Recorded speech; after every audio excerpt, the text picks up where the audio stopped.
ఈరోజు PF advance ఎలా claim చేసుకోవాలనేది ఇప్పుడు మనం చూద్దాం. ఫస్ట్ ఆఫ్ ఆల్ ఇక్కడ గూగుల్‌లోకి వచ్చి ఈపీఎఫ్ఓ అని క్లిక్ చేయాలి.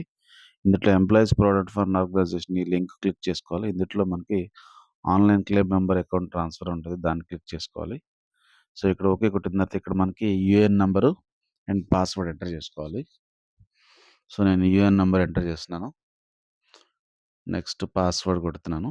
కొట్టి అక్కడ క్యాప్చా ఏదైతే ఉందో క్యాప్చా దాన్ని ఎంటర్ చేసుకోవాలి. ఎంటర్ చేసుకొని మనం సైన్ ఇన్‌కెళ్ళాలి. మన లాగిన్‌లోకెళ్తాం.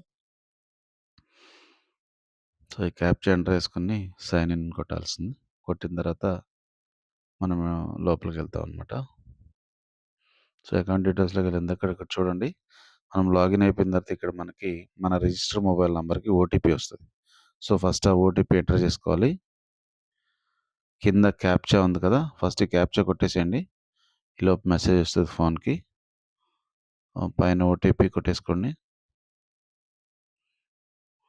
ఫస్ట్ ఆఫ్ ఆల్ మీరు ఫస్ట్ చెక్ చేసుకోండి. మనకి చెక్ బుక్ గాని, పాస్‌బుక్ గాని ఏదైనా చెక్ క్యాన్సిలేషన్ చెక్ గాని, పాస్‌బుక్ గాని మీరు ఒక కాపీ తీసుకురావాలి ఒరిజినల్ స్కాన్ చేసుకోవాలి. స్కాన్ చేసిన తర్వాత మనం ఇక్కడ పెట్టుకుంటాం. ఇక్కడ చూడండి ఓటీపీ వచ్చిందా? ఓటీపీ వచ్చిన తర్వాత ఇక్కడ మనకి ఈనామినీ ఉంది. అది లేటర్ తర్వాత చూసుకోవచ్చు. మనం ఇక్కడ క్లెయిమ్‌లోకెళ్ళి ఆన్‌లైన్ క్లెయిమ్ ఫార్మ్ 3190 10సి అండ్ 10డి అనేది ఉంటది. సో, ఇందులో మనకి ఇక్కడ చూడండి బ్యాంక్ అకౌంట్ నంబర్ అని ఉంది. ఆ బ్యాంక్ అకౌంట్ నంబర్ ఎంటర్ చేద్దాం. చేసి మనం వెరిఫై చేస్తాం. మీ అకౌంట్ నంబరు రిలేటెడ్ పర్సన్‌దా అని లేదనేది వెరిఫై చేస్తది. సో, వెరిఫై చేయడానికి వెరిఫై కొడతాం. యెస్ ఐ అండర్‌స్టాండ్ అని చెప్పి వెరిఫై చేసుకుంటాం. ఇందిట్లో చూడండి ప్రొసీడ్ టు ఆన్‌లైన్ క్లెయిమ్ అని ఉంది. దాన్ని క్లిక్ చేసుకోవాలి. డీటెయిల్స్ అన్నీ చూసుకొని proceed to online claim click చేసుకొని మీకు ఇక్కడ ఏమైతదంటే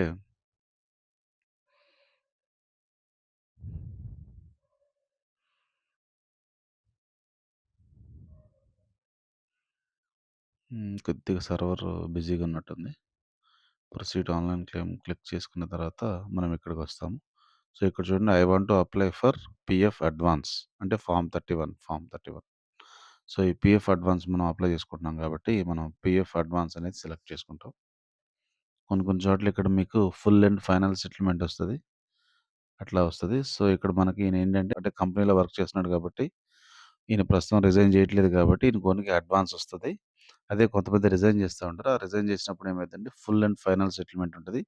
అప్పుడు మీకు డేట్ ఆఫ్ ఎగ్జిట్ కూడా ఉంటది. చూడండి ప్రీవియస్‌కి ఎళ్ళాం కదా! అది డేట్ ఆఫ్ ఎగ్జిట్ ఉంటది. సో, ఇక్కడ చూడండి మనం ఇక్కడ కంపెనీ నేమ్ సెలెక్ట్ చేసుకున్నాం.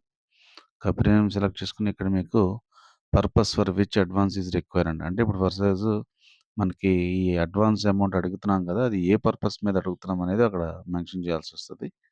అది మెన్షన్ చేసేసుకోండి. అది కంపెనీ నంబర్ సెలెక్ట్ చేసుకొని కింద మనము ఏ పర్పస్ మీద కావాలనేది పెట్టాలి.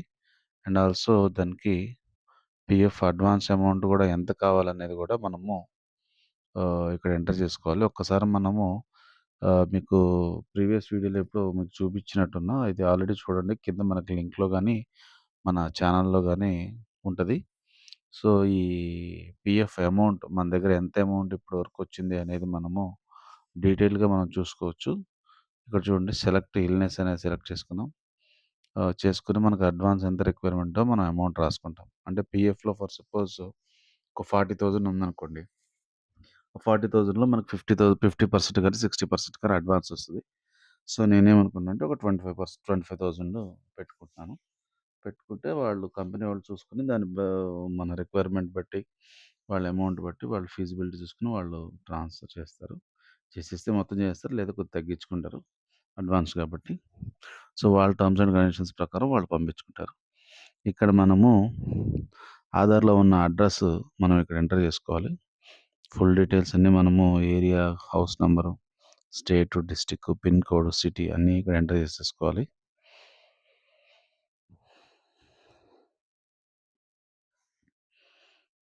ఇవి చేసుకొని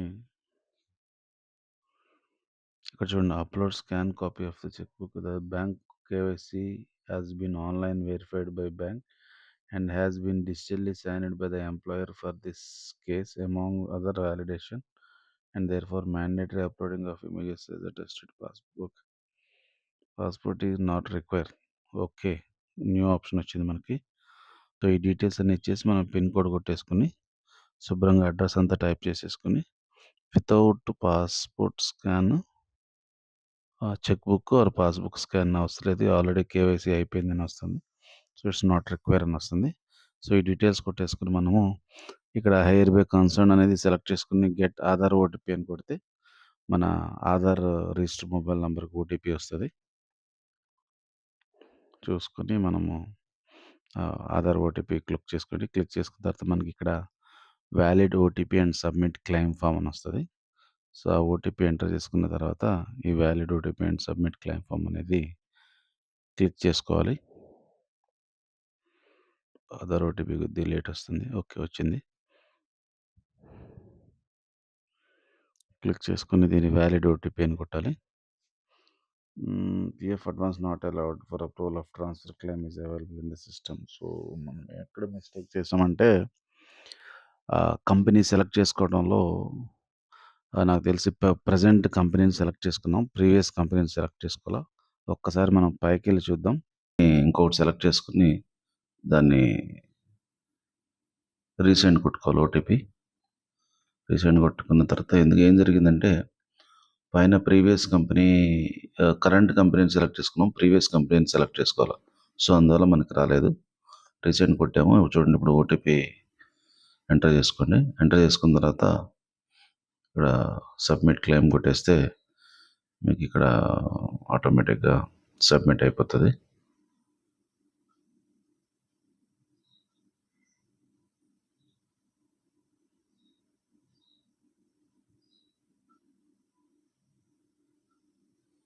చూడండి ఇక్కడ సబ్మిట్ అయిపోయింది. So, KYC has been updated. Click here అని కొట్టండి. ఇక్కడ కొట్టంగానే మనకి పీడీఎఫ్ ఫైల్ వచ్చేస్తది. సో, ఇక్కడ నుంచి మనకొక 10-15 డేస్ లోపు ఏదైతే మనం క్లెయిమ్ చేసుకున్న అమౌంట్ ఉందో అది ఆల్రెడీ మన అకౌంట్‌లోకి డిపాజిట్ అయిపోద్ది. ఓకే ఫ్రెండ్స్, ఇది మనకి పీఎఫ్ క్లెయిమ్ ఎలా చేసుకోవాలనేది.